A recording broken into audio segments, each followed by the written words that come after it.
Attention to all SSS members, sa mga nagtatanong, paano maiiwasan ang pagka-reject sa SSS Salary Loan Application. Sa video na ito, pakitapos hanggang sa dulo para malaman ang buong impormasyon.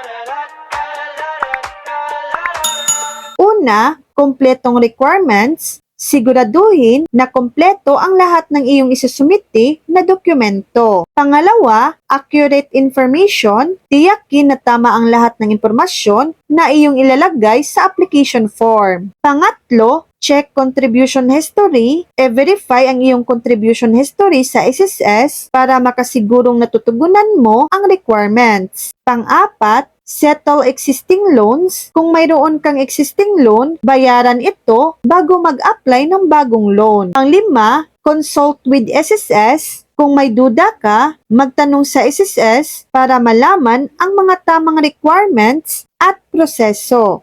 So yan lang po ang latest update.